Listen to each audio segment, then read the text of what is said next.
Capinar, plantar, colher, ordenhar são algumas das atividades realizadas diariamente pelo trabalhador rural. Nessas atividades, muitas vezes, a postura não é a mais correta para manter a saúde corporal. Por isso, o nosso quadro Saúde e Qualidade de Vida de hoje vai tratar sobre educação postural no desenvolvimento das atividades rurais. E para conversar com a gente sobre esse assunto, recebemos aqui no estúdio a fisioterapeuta Carla Sanches. Carla, muito obrigado pela presença, bom dia. Eu que agradeço, André, bom dia. Agora, Carla, conta pra gente o que é a má postura, então?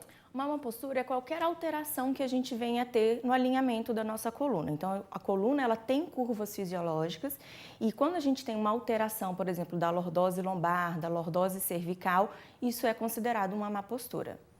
Causa dor essa má postura? Sim, na maioria das vezes sim. A gente tem casos de pacientes que têm uma alteração postural, mas que ainda não apresentam dor, mas na maioria das vezes esse paciente ele vai relatar uma dor pra gente. E costuma ser basicamente em que parte da coluna cervical? Depende muito do local da lesão desse paciente, mas a gente tem casos de pacientes, por exemplo, que tem uma dor, uma lesão cervical, mas a dor que ele está relatando pra gente é em outro local. Mas na maioria das vezes é no local da lesão, ou regiões associadas a esse local da lesão. E por que tem essa diferença? Sente a dor no local, mas às vezes a lesão em outro local? O corpo ele é uma máquina, então a gente não tem como definir ao certo como ele vai responder a esse desalinhamento postural. A gente tem casos, por exemplo, de pacientes que têm uma lesão cervical, mas a queixa dele é na lombar e ele não tem nenhuma alteração de alinhamento da lombar ou nenhuma lesão na lombar. Mas frequentemente vocês costumam receber reclamações de pacientes com dor em qual área mais especificamente? Quando a gente tem um paciente que tem uma lesão muito grave, esse paciente ele vai relatar para a gente uma dor generalizada em todas as regiões do corpo. Afeta o corpo todo? Pode afetar o corpo todo. Tá, ok. E aí pode causar lesões na coluna, por exemplo? Que lesões são essas? Pode causar lesões como a hérnia de disco, como a osteoftose, que é o famoso bico de papagaio, uma escoliose e outras alterações, como uma dor irradiada, dores musculares, dor de cabeça, até insônia, esse paciente ele pode relatar. E caso não haja o tratamento correto, quais podem ser as consequências?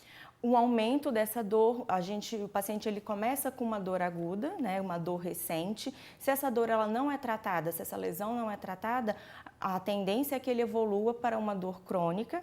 E aí, quanto mais crônico, quanto mais avançado esse estágio desse problema do paciente, mais difícil vai ser tratar.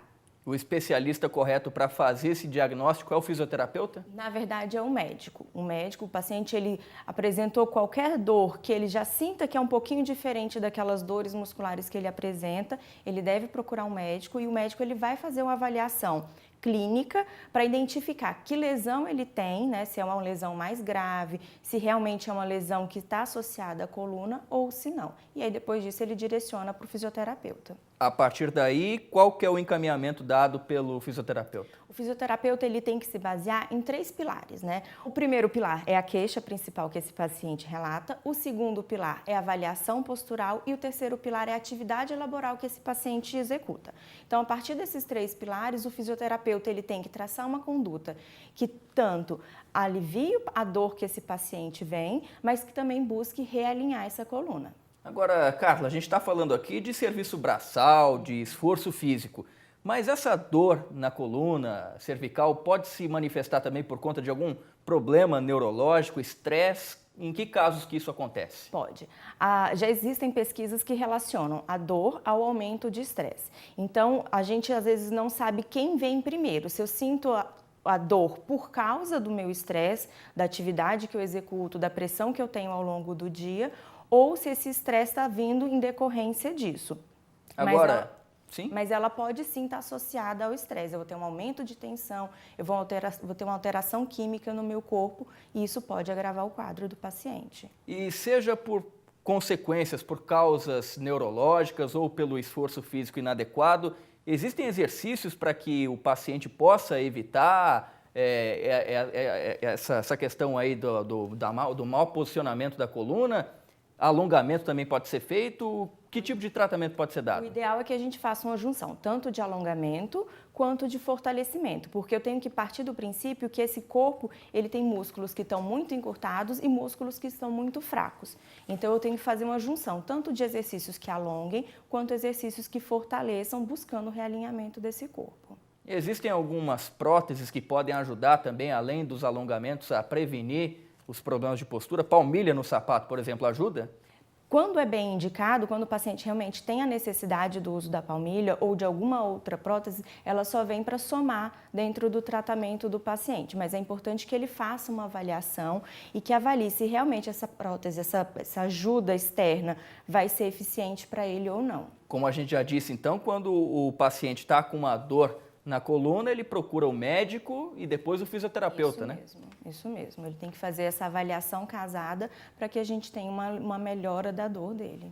E a partir daí, como a gente já disse também, que tipo de trabalho que o fisioterapeuta pode fazer para recuperar a postura normal da pessoa? Existem várias técnicas, né? Mas a gente tem que partir do princípio sempre de que a coluna ela precisa ser realinhada. Eu tenho que descobrir qual é a causa do problema desse paciente e, a partir disso, realinhar essa coluna. Então, voltar com aquela lordose cervical que às vezes foi perdida, voltar com aquela cifose dorsal para o alinhamento, retirar a sobrecarga dessa coluna para que o paciente consiga fazer aí o tratamento da forma correta e volte com as suas atividades. Em quais casos vocês indicam a realização de cirurgia para corrigir o problema?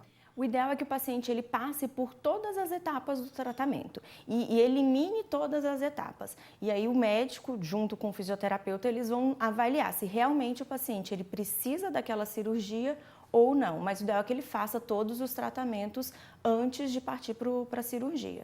Agora, a gente aqui, Carla, no canal do Produtor, todos os dias nós estamos levando capacitações em vídeo, técnicas agropecuárias, né? Na sua avaliação, essa indicação de como sentar corretamente, como trabalhar corretamente, é importante também para o setor agropecuário? Com certeza, porque o trabalhador ele precisa entender a relação que existe entre o corpo dele e a atividade que ele executa.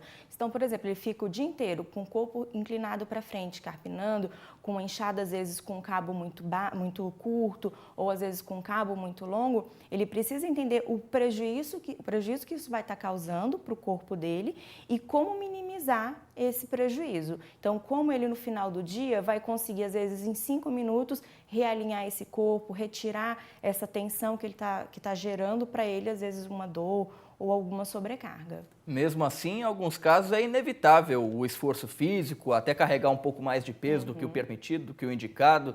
E nesses casos, como fazer então? O que fazer para mesmo assim cuidar da saúde postural? O importante é que esse trabalhador ele tenha ciência que, por exemplo, quando ele vai pegar alguma coisa no chão, que é muito pesada, ele faça isso na saída do ar.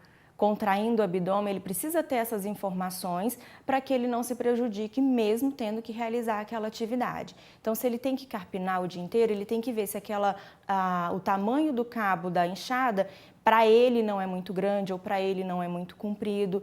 Isso tem que ser feito dentro de uma avaliação corporal do paciente e da atividade que ele executa. Em relação aos programas de RPG, de reeducação postural global, eles são indicados também para esses casos de um esforço muito grande que acabou lesionando a coluna? São indicados também? São, sim. Qualquer técnica de reeducação postural ela é indicada para esse paciente, porque ela vai promover tanto um relaxamento quanto o realinhamento desse paciente. O que está inserido nesse serviço de ARPG? Do RPG, o realinhamento do corpo. Então, o fisioterapeuta, dentro da reeducação postural global, ele vai realinhar essa coluna através de técnicas de tração, técnicas de manipulação, de soltar às vezes uma vértebra e o fisioterapeuta promove esse realinhamento da coluna. E pela sua experiência como fisioterapeuta, Carla, tem aparecido muita gente aí reclamando do problema de postura, mais do que você percebia no passado, não? Sim, essa tendência ela só aumenta, né? A gente hoje em dia sempre faz uma atividade muito extenuante, uma atividade que leva o nosso corpo sempre muito para frente e o número de pacientes que vêm para o consultório relatando dores na coluna, independente da região da coluna, ele só vem aumentado ao longo dos anos. Para encerrar, Carla, quer dizer então que a gente tem que passar para o trabalhador que, se ele tiver uma boa postura, um cuidado com a postura, ele vai ter também mais qualidade de vida. Sim, a gente tem que entender que o nosso corpo ele é uma máquina, né? E ele vai ter que funcionar da forma correta como um trator, como um caminhão tem que funcionar. Se eu tenho qualquer problema nesse corpo, eu vou ter um aumento do gasto energético, eu vou ter uma sobrecarga corporal. E o contrário também, se eu tenho minha máquina corporal funcionando da forma correta, eu vou ter um alívio de dor, uma melhora do meu sono e, consequentemente, uma melhora da minha qualidade de vida. Ok. Carla Sanches, fisioterapeuta, muito obrigado pela entrevista.